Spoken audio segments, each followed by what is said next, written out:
Bonjour mesdames, messieurs, bienvenue à Série 15, votre web TV, dédiée au rugby languedocien de la 4e série à honneur, diffusée mercredi, jeudi et vendredi sur série15.fr avec mes serial chroniqueurs. Bonjour Stéphane. Bonjour Alain. Bonjour Michel. Salut Alain. Bonjour Xavier. Salut Alain. Et bonjour Dimitri. Bonjour. Messieurs, commençons par les demi-finales de 4e série. 4e série, donc on connaît donc le verdict pour la finale. Pas de surprise, les deux premiers de la phase de poule ont gagné leur demi-finale. Ça a été sur deux scores assez larges, Saint-Jean-de-Védas 34, Pays de Sceaux 10, et dans l'autre demi, Cône 41, Plateau des Lacs 22. Pour revenir un petit peu sur les matchs, ça a été quand même accroché en première mi-temps, Saint-Jean-de-Védas, Pays de Sceaux. Je crois qu'il n'y avait que 12-3. Et il y a eu un coup de théâtre en début de deuxième mi-temps, une interception. Pays de Sceaux a marqué un essai transformé, revenu à 2 points.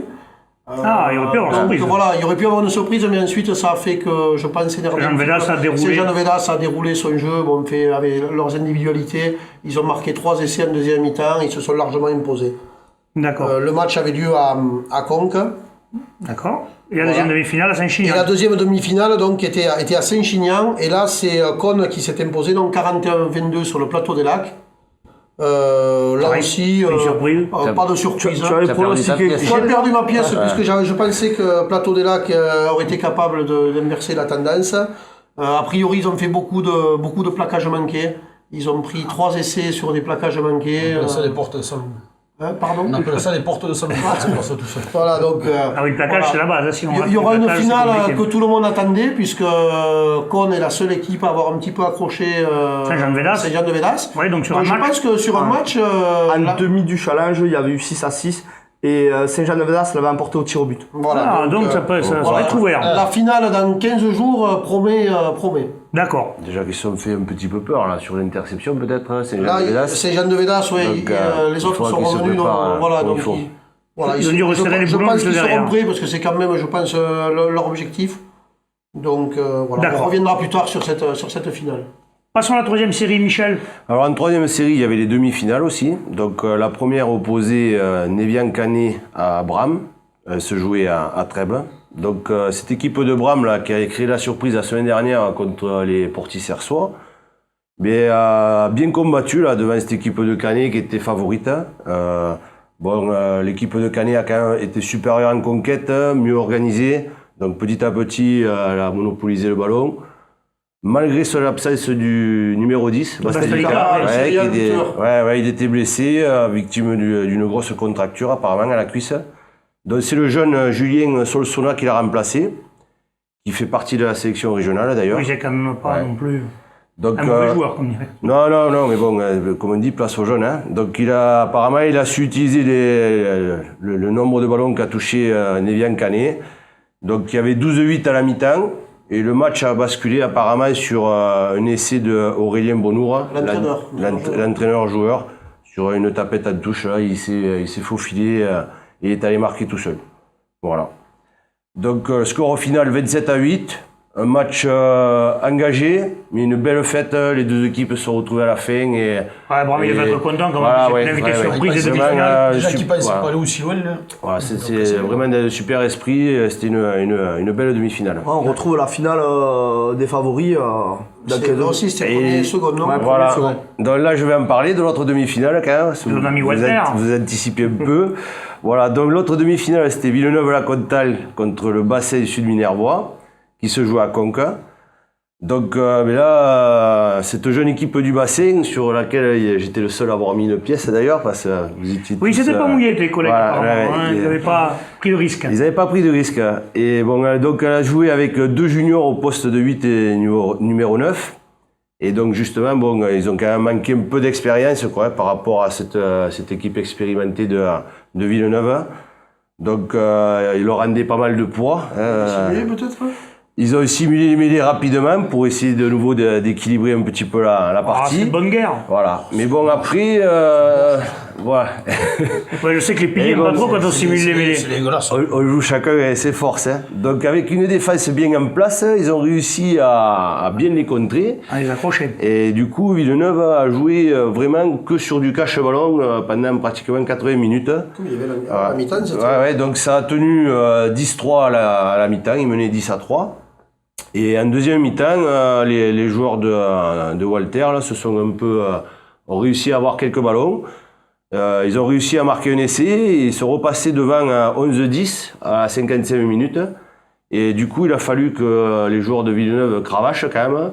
Et ils reviennent sur une faute bête apparemment du 9 du bassin là, qui prend un carton jaune sur le coup. Un manque d'expérience. Voilà. Et à la sortie, ils mettent la pression sur une pénale touche, et ils arrivent à marquer, et là ils prennent le score en main, 17-11. Voilà. Donc Il après, faudra compter sûrement à l'avenir avec cette équipe du bassin, un effectif jeune, et qui déjà cette année, ça n'est pas trop mal sorti en troisième série, mais peut-être l'année prochaine il faudra compter sur eux. c'est certainement que avec eux pour le titre de troisième série. Surtout que là, ils vont a priori, donc ils vont rester en troisième série, donc ouais, c'est une équipe qui peut...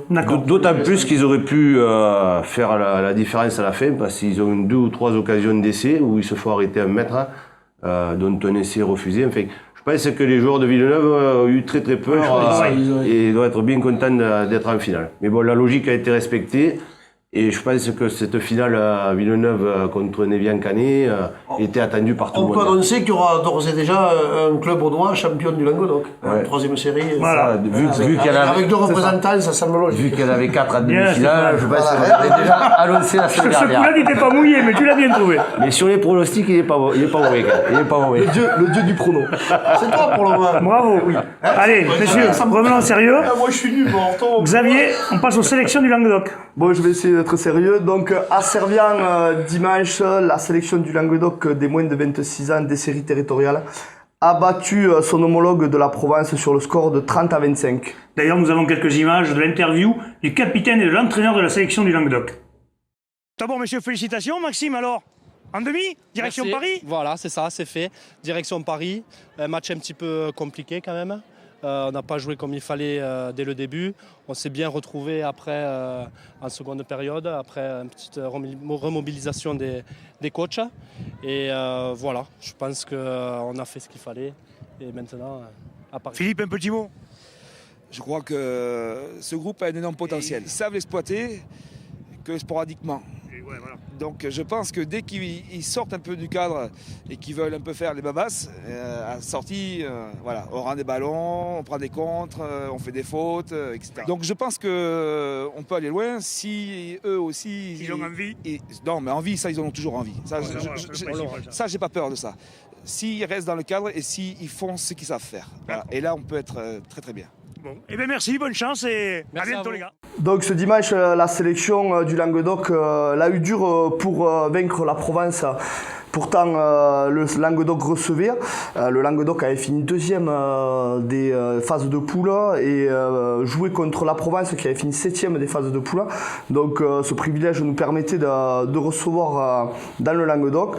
La Provence a longtemps mené contre la sélection. À 2 minutes de la mi-temps, il y avait 17-3 pour la sélection de Provence. Le Languedoc a eu du mal à rentrer dans son match. Ils ont déjoué par moment. On met des ballons de précipitation peut-être. Ouais, et contre le vent, hein, ils jouaient contre le vent. Ils ont réussi à marquer un essai juste avant la mi-temps qui Ils ont dû les relancer certainement. qui les a relancés dans le match, et ils ont tourné à la mi-temps sur un score de 17-10. Ensuite, l'expérience Et avec le vent en plus. L'expérience de joueurs comme l'arrière Janssen qui, suite à une formidable relance, a fait marquer son troisième ligne et capitaine Renaud, le joueur de Limoux. La sélection est repassée devant et a mené à 10 minutes de la fin sur le score de 30-17, mais elle s'est fait peur en prenant un essai et une pénalité dans les 5 dernières minutes, ce qui aurait pu lui valoir un retour de la Provence De la Provence, oui. et une désagréable surprise. Dans tous les cas, la sélection du Languedoc est qualifiée pour le tournoi final qui se déroulera le week-end de la finale du championnat de France de top 14. Oui. Début juin. Début juin. Voilà. Le 31 mai, le 1er juin. exactement. Paris. Les 3 autres qualifiés sont le Périgord Agenais, le Béarn et la sélection de Midi-Pyrénées. Ouais, ça fait 10 ans que la sélection n'a pas ramené le titre de championne de France. Bon, on va leur souhaiter de le à la ramener. Languedoc. En finale, bon, il faut essayer d'espérer que cette année Donc sera bonne. il faut espérer Gagner la demi et puis espérer de le ramener chez nous. qu'avec les joueurs qui ont l'expérience de ce final perdu de la saison dernière, plus les joueurs expérimentés de nos clubs d'honneur du Languedoc, la sélection arrivera à ramener le titre en Languedoc. Parfait. Messieurs, nous allons passer maintenant au challenge Lacan. Michel et Stéphane. Oui, alors samedi, dimanche, il y avait le challenge Lacan qui oppose toutes les équipes en U15, c'est-à-dire les moins de 15 ans. Donc avec Stéphane, on a eu la chance de participer à l'organisation et de voir un peu tous ces matchs de jeunes. Donc les 3 premières places étaient qualificatives pour le Super Challenge. Donc le premier, ça a été Narbonne, le deuxième, Grasse et le troisième, Montferrand. A noter que Montpellier a fini 7e, que Carcassonne a fini 9e, Béziers 11e. Et après une sélection du coin là, de Hérault Sud, qui a fini 18e. Sur 24, il faut le dire. Ouais, 24 sur équipes. sur 24 équipes. Je suis venu voir une Mais le fait que ce soit repassé à 15 là, depuis un an ou deux, Ouais. les minimes, ça ressemble vraiment à du rugby, quoi. Et on voit vraiment de belles attitudes. On voit de belles attitudes. Ah non, mais c'est vrai, eux, C'est ils vrai, poussent les c'est mêlés. vrai. Il faut se les mêler parce qu'après, en cadet. Déjà, ça m'a étonné, mais c'est sur franchement, le mètre, mais De toute façon, si on veut que les seniors les poussent, il vaut mieux que les jeunes les poussent. Sinon, c'est pas plus mal qu'ils commencent assez tôt à les pousser. On y est revenu parce qu'à une époque, il les poussait plus, mais maintenant, comme il y a eu un manque de piliers au niveau des adultes, donc on revient à pousser les jeunes pour que les réhabituer à tout ça. Voilà. Donc c'est ce qui est normal. Juste à noter qu'il y avait aussi le challenge Piccolo, où se retrouvent les Benjamins, qui a été remporté par Perpignan, et le challenge Farek, qui est un Benjamin aussi, qui a été remporté par l'école de rugby des Arlequins. C'est une belle performance vu que c'était que des gros clubs pour cette petite école de rugby d'en arriver là. Voilà. Parfait. Bon ben messieurs, je vais vous remercier. On se retrouve demain pour le débat comme tous les jeudis avec un invité. Transpirez bien sur tous les terrains. Au revoir.